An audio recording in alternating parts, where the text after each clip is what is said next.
So the first thing to know about the Anglo-Saxon economy is that most of it was a subsistence economy, which means people generally just made enough so that they could get by. That's not because of a choice, that was largely because they only were able to make enough just to get by. So to give you an example, that's not a subsistence economy. I've got far more than I could possibly need. But the Anglo-Saxon economy was a subsistence economy. That's the first point. Now, another thing to note is that the Anglo-Saxon economy was an agricultural economy, which means they relied largely on farming, and that's why I'm stood near this vegetation over here, you see. And as I said, it was subsistence, so they only managed to usually grow just enough to get by. I'm going to tell you in a little while, when I get there, about people who were lucky enough not to just exist in a subsistence economy. But it was definitely agricultural either way. And 90% of people, remember, were living in villages, working in agriculture and getting by that way, just enough to survive. What am I walking past now? Well, I'm walking past a road, I'm walking past some houses, and some people are looking at me in a very, very funny fashion. But I just want to point out to you that 10% of people lived in the towns, and their economy was more of an exchange economy. And what do I mean by that? Well, they swapped goods. They had a bit more than they needed of their own good very often in a town, so they would swap it. Sometimes they swapped it for money, and sometimes they didn't. They just swapped it for other goods. So, for example, maybe your family make clothes, but you need food, so you'd swap it. Maybe your family rears sheep, and what you need is pottery, so you swap it. Or maybe you've got that stuff, and so instead you just swap it for money. But that's in the town, so that's why I've got the town behind me. 10% of people, exchange economy. If you thought I was getting some funny looks before, I'm getting even funnier ones now, because I'm on the main road and I've come to the co-op. The reason I've come to the co-op is because the most important day in the Anglo-Saxon economy was market day.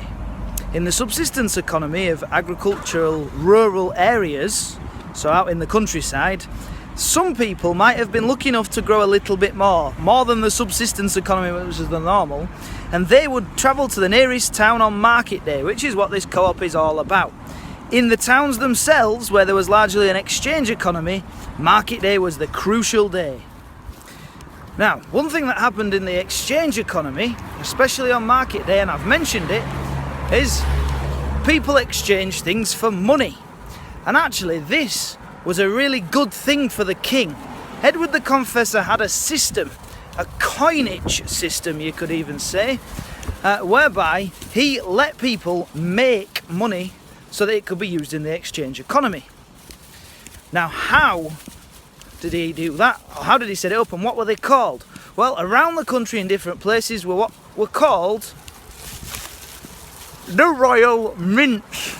Spelt literally like mints. I don't even like mints that much, but because I was at the co-op, I thought I'd buy some. So a coin factory is called a mint, a royal mint. And anybody who wanted to produce money using the silver, they had to pay the king for the privilege of doing so. And so Edward the Confessor, well, he preferred it, certainly if people are exchanging things with money, because he made money out of it himself from charging these royal mints for the privilege of making money. All very confusing, but it was all from the royal mint. So another important aspect of the Anglo-Saxon economy is imports and exports. So we got things from other countries that we couldn't grow here ourselves, like, for example, spices. This is why there's a flag waving in the background and I'm in a languages classroom. We also exported things to other countries, like weapons or like wool, that they perhaps couldn't get in their own countries. The two main places that we exported to is, if you were in the north, you'd export to Scandinavia, like Norway, Denmark, those sorts of places, the Viking areas at the time. This is where the flag falls down a little bit, because in the south, the most likely place would be not Spain, but Normandy in the north of France. That's where you would normally trade with. And important towns often imported or exported things, especially if they were on the coast or on a major river just inland. Okay, another part of the Anglo-Saxon economy, which I've not spoken to you about, is sometimes they were lucky enough to have a certain skill, which is why I'm in the kitchen, because people who can cook, they would have a skill. You might have bakers and that sort of thing.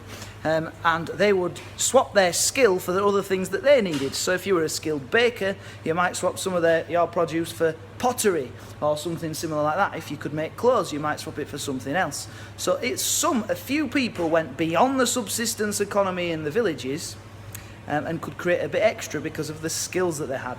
Now, I'm not going to film our chef because she said, do not come near me with that thing, and she's looking daggers at me now, and I've seen the size of a knife. So anyway, that's that. It's been a very long walk. I'm back in my office and it's time to sum up what I've just spoken to you about on my trip around the local area. So there's a number of aspects of the English economy. There's the village economy and there's the urban economy, which would be towns.